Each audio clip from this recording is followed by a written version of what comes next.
दिने एठी घरे घरे शुभुतिला निहाण हातुड़ीर ठक ठक शब्द। सुखिला काठ भी जीवन्यास पाउथिला शिल्पीर जादुकरी स्पर्शरे। हेले धीरे धीरे आधुनिकतार सुनामी रे धोई होई जाउछि एही स्वतंत्र उत्कलीय कला। इतिहास पालटुछि नयगढ़ जिला खंडपड़ार प्रसिद्ध काठमुखा और काठ मूर्ति कारीगरी।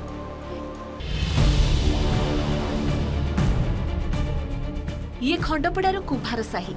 आज भी एठी देखा मिले देवादेवी आकर्षणीय काष्ठ विग्रह, चतुर्धा मूर्ति, रावण मुखा, नर्तकी, पशुपक्षी और अन्य हाथ तियारी साजसज्जा सामग्री। पूर्वरु पौराणिक गीतनाट्य और सुआंग आदि रे व्यवहार हेउथिला ए सबु काठमुखा।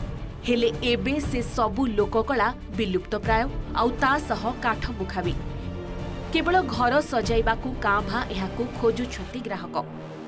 जो रामनला सब चले पौराणिक नाटक से गरुड़ किंबा हनुमान किंबा सुपनका किंबा चढ़िया मुंड ये सब मुंड गुड़ाक आवश्यकता थिला से नाटक जेहेतु पिंधिकी से नाटक करते से सब आस्ते आस्ते बंद हो गला। देखो ये मुखा सब जिन थोचु बर्तमान 2 वर्ष है थुआ कहीं आगुरी महाजन मैंने आसुले से सब भल बेपार होता कि अबिका धीरे धीरे महाजन नहीं से सब बंद हो गला जहाँफल आम भी बर्तमान हैरान हो गलु। बेपार भी जदि भी हो 5 टका जिनसा 2 टका देवाक पड़ुଛି। घर चलो कि बाध्य कम करा बेपार न चले बाध्य बंद करदेबू कौन कर। एबे खंडपड़ा कुम्भार साईर 20टी परिवार कां भां बराद आसिले निहाण और रंग तुली धरुतबा देखिबाकू मिलुछि।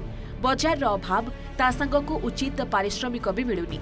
या छड़ा जुग सह ताल दे आगे चलीथिबा युवपीढ़ी भी एही कला प्रति विशेष आग्रह आउ देखाउ नाहंती, जहा फलरे पीढ़ी परे पीढ़ी आपणे आसुथिबा एही कौलिक वृत्ति रे पड़िबाकू जाउछि पूर्णछेद।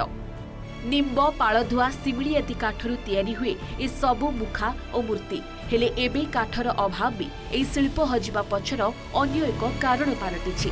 तेणु एही हस्तशिल्प को सरकारी प्रोत्साहन आवश्यकता थिबा दाबी उठिछि। काठ टिके अभाव होउछि। ए काठटा प्राय जंगल नाही, बारी घरे काठ मिलुछि। काठ जेतेले हेरा माहालिया आनुथलो एबे पैसा देके आनुथलो। भुवनेश्वर बाघमारी 10 पला एंती चारिआडे दिए।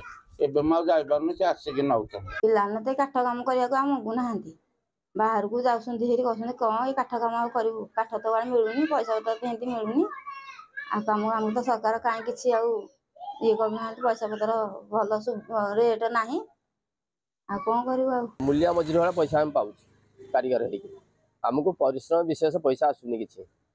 तेणुक आम तो किसी मूल्य लगे जापर तेणुक वृत्ति करुचु। परिश्रम अनुसार आमको मासिक दिन को 700-800 मजूरी पड़ा पड़ुची। कारीगर साई बेली किसी गोटे आम आवार्ड मिलला ना तेणुक मन दुख रघुराजपुर मिलला कि आमको खंडपड़ा किसी मिलला ना। खंडपड़ारू राकेश चंद्र पाढ़ी को रिपोर्ट, OTV।